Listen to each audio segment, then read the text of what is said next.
ডাকসুতে নির্বাচিত হওয়ার পরে আমরা প্রায়োরিটি বেসিসে আমাদের যারা বোনরা আছে, নারীরা আছে, তারা যেন সুন্দরভাবে তাদের নামাজ পড়তে পারে, সেজন্য আমাদের এই মসজিদগুলো এবং কমন রুমগুলো সংস্কার করার জন্য উদ্যোগ হাতে নিয়েছি। বিগত ফ্যাসিবাদী আমলে আমাদের মসজিদগুলো ছিল সবচেয়ে বেশি অবহেলিত অবস্থায়।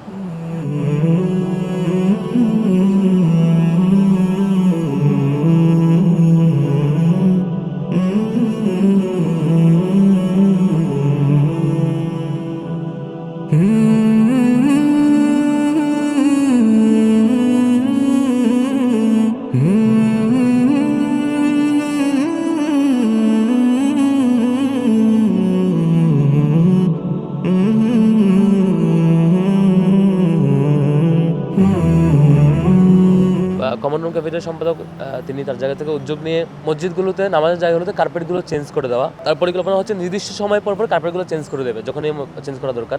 সেই জায়গা থেকে আমরা প্রথম ধাপে যেখানে খুব ক্রিটিক্যাল অবস্থা সেসব জায়গায় আমরা এটা চেঞ্জ করার চিন্তা করছি।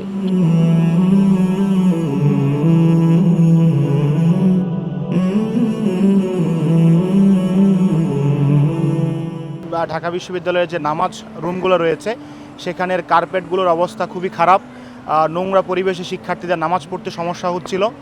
তো যেহেতু ইনসাফ শিক্ষার্থীদের এই বিভিন্ন ক্রাইসিসকে অ্যাড্রেস করতে দায়বদ্ধ এবং আমরা সেই কমিটমেন্ট থেকে যাত্রা শুরু করেছি, এবং একই সাথে আমরা যেহেতু ডাকসুতে এখন নির্বাচিত প্রতিনিধি হিসেবে কাজ করছি, এই দুটি জায়গা থেকে শিক্ষার্থীদের এই সমস্যাকে সমাধান করার জন্য আমরা তাৎক্ষণিকভাবে উদ্যোগ হাতে নিই।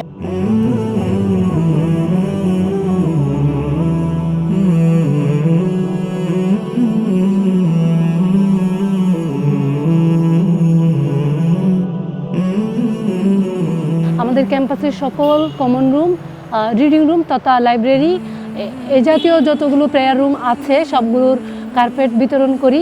এবং হল সংসদ থেকে আমাদের অনুরোধ করা হয়েছে যে তাদের যে নামাজের জায়গা আছে, প্রেয়ার রুমগুলো আছে, ওগুলোর কার্পেট দেওয়ার জন্য। আমরা ইনশাল্লাহ ডাকসুর উদ্যোগে সেগুলো তো ধাপে ধাপে দিব ইনশাল্লাহ।